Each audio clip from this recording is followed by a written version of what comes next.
చంద్రబాబు అక్రమ అరెస్టుపై ఘాటుగా స్పందించారు టీటీడీపీ రాష్ట్ర అధ్యక్షుడు కాసాని జ్ఞానేశ్వర్. ఆకాశంపై ఉమ్మిస్తే ఉమ్మినవాడి మొహంపైనే పడుతుందని రాష్ట్ర పాలకులు గుర్తించి పాలన చేయాలని అన్నారు. వికారాబాద్ జిల్లా పరిగిలో ఏర్పాటు చేసిన పండుగల సాయన్న కృష్ణస్వామి ముద్దిరాజుల విగ్రహాల ఆవిష్కరణలో ఆయన పాల్గొన్నారు.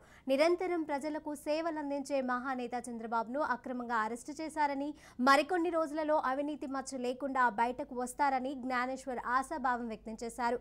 చంద్రబాబు లోకేష్ సభలకు లక్షలాది జనాలు తరలి వస్తుంటే ఓర్వలేక మళ్లీ అధికారంలోకి రాలేమోనని వైసీపీ ప్రభుత్వం కుట్రలు చేస్తోందని విమర్శించారు. చంద్రబాబు అక్రమ అరెస్టుపై తెలంగాణలో నిరసనలు ఎందుకని మంత్రి కేటీఆర్ చేసిన వ్యాఖ్యలను కాసాని తప్పుబట్టారు. తెలంగాణ ఎవరు జాగీరు కాదని అన్నారు.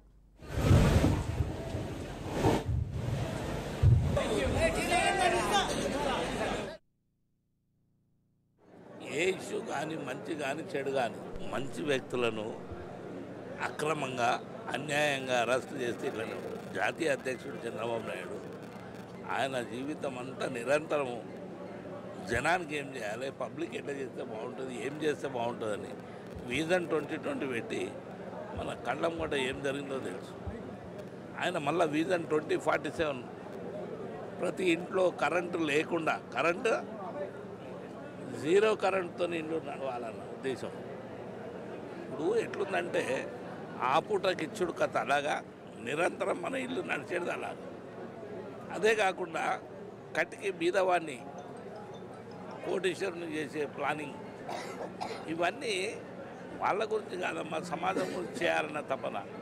అలాంటి మహానాయుడు ఆయనను చేసిండు. కాకపోతే ఆయన జైలుకు పోయిండన్న తపన మాకు. కానీ ఆయన హెల్త్ కూడా 74 సంవత్సరాలు, కొన్ని ప్రాబ్లమ్స్ ఉన్నాయి. అందుకు ఎప్పటికప్పుడు మెడిసిన్ తీసుకుంటుంటాడు. వాళ్ళకు దుర్బుద్ధి పుట్టింది, వినాశకాలే విపరీత బుద్ధి.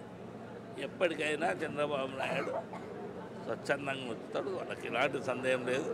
అప్పటిదాకా తప్పకుండా తెలుగుదేశం పార్టీ పోరాడుతుంది.